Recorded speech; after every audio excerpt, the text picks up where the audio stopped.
If you're looking to improve your aim, then make sure to check out Control Freak and use the code OGXRAYZ to get 10% off all the products. Link in the description below. Yo guys, what's up? It's XRAYZ. Welcome back to another video. So today I wanted to talk to you guys about a couple of things.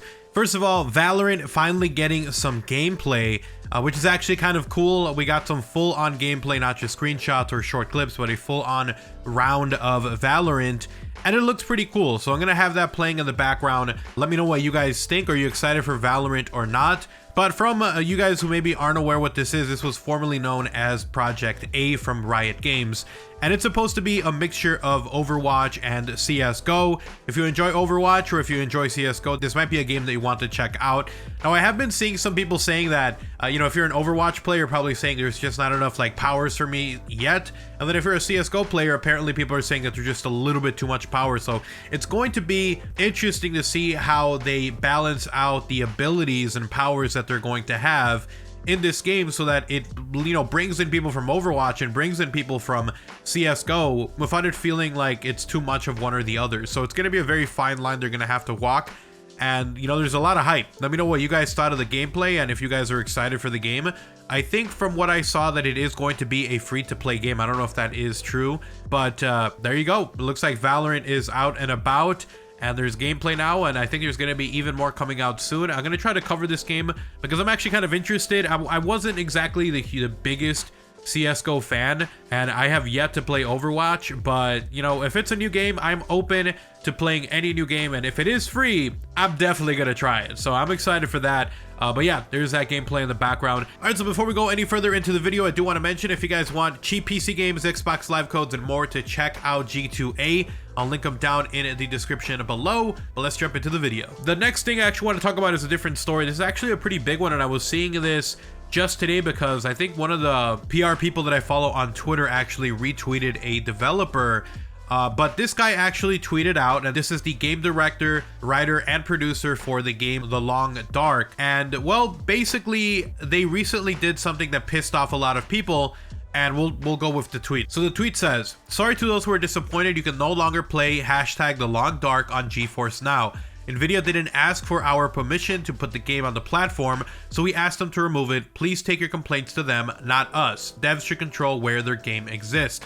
Now, after he put this out, he got a lot of backlash. There was a lot of people pissed off at him, and there's a simple reason. Now, I didn't know about this, but as I was reading through the comments, I got a little bit of info. I didn't get all the info, but GeForce Now is basically a cloud gaming type service where you get to use a virtual machine to play games. You know, we've seen a lot of stuff like this, whether that is Stadia, that lets you run games on the highest settings, all via the internet, and this is exactly that kind of setting and platform, where if you have like an underpowered PC, or maybe you have a good PC but it's like a PC for like video editing and you don't have a really good graphics card on it, or maybe you just want to run a game at full frame rate, or maybe you just want to play it on your phone. You can literally play it on your phone as well. Then, you know, you're able to use this feature, and I think there is a free tier for GeForce Now where you can play your games that you have on your Steam library. Like, you literally install Steam on their virtual machine, and you're basically able to play all of your Steam games on a device that would be able to handle the load for you. And so they have the free tier where you can play 1 hour on a free account, or you can pay $4.99, and it makes it so you're able to play this with a little bit more convenience and stuff. But apparently a lot of studios, including this one here for The Long Dark, didn't want that to be an option because they want to control where their game exists. And by that I mean, I think they mean that they want to know, they want their game to be on certain platforms. And so I understand that they want to be able to control that, but at the same time, like, this is like uncharted territory, you know, the whole virtual PC cloud gaming realm, because a lot of these games, like for instance in this very particular situation, you already bought the game on Steam on a computer that probably can't handle it. And I don't know the game, I haven't played it. I looked up some videos on it. It doesn't look like it would be that graphic intensive, but I could be wrong.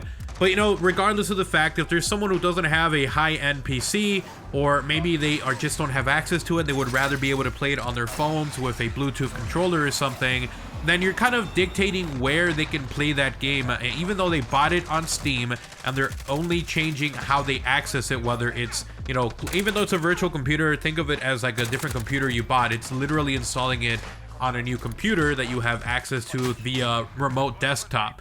So a lot of people were pissed off. A lot of people are getting refunds, or hopefully getting refunds. I don't know if they're going to get it because of Steam's like refund policy, but a lot of people were very upset, and a lot of people came at this guy and also the other studios and publishers and developers who have left GeForce Now. Now, I understand the mentality behind it, where if they didn't approve it being on there, then it kind of sucks that they're just people able to access it. But at the same time, if you're a developer and you know that you have a fan base that wants to play your game, and they're still supporting your game by buying the game clearly, and you are not making any extra money on top of this, GeForce is not making any money on the game itself. Yes, they're making money on people who pay for the $5 subscription to the whole cloud gaming platform, but, you know, they're not making extra money on their game. All the money is going to the developers of this game and the publishers of this game. So I am of the camp that it kind of is a dick move for them to remove it from GeForce Now, because it literally does not affect their bottom dollar. But who knows, man? If they made a deal with Steam and Steam doesn't want it on there, I would completely understand it there.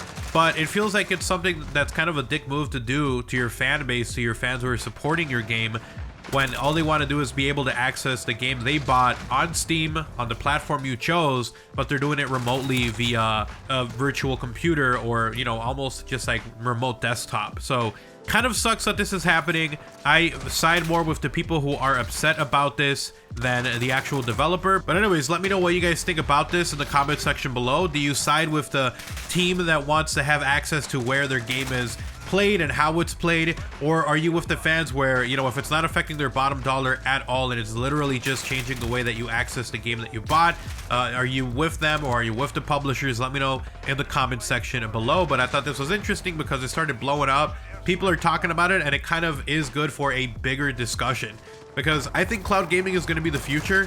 You know, it depends on, you know, internet providers and how much bandwidth you're wasting. It depends on your internet provider and how much bandwidth you're wasting or using, and if you're actually able to maintain those speeds and stuff. But I think that once internet is faster and a little bit more affordable in terms of unlimited data, that this is definitely the future. And I think that, you know, developers and publishers should kind of get used to it and kind of embrace the fact that it's going in that direction.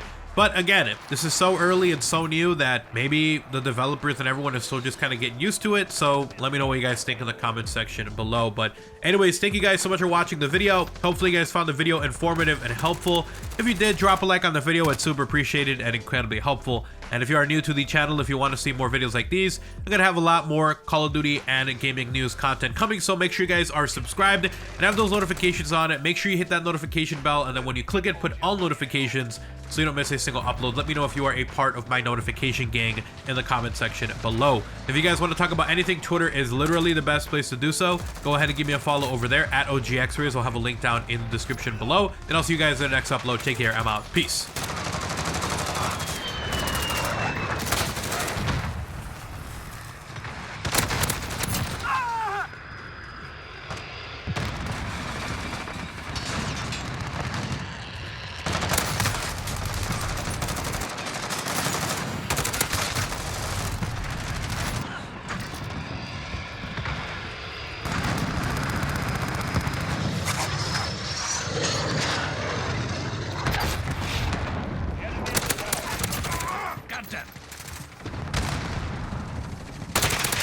Reloading.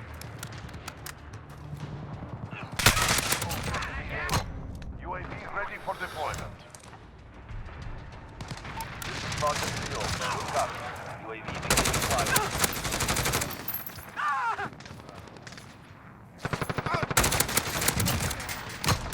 Missile go for launch.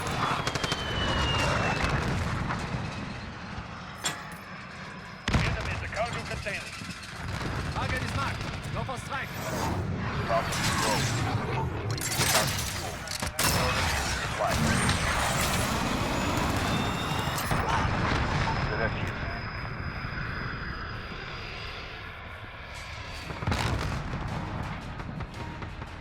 Good work. You've earned your paycheck.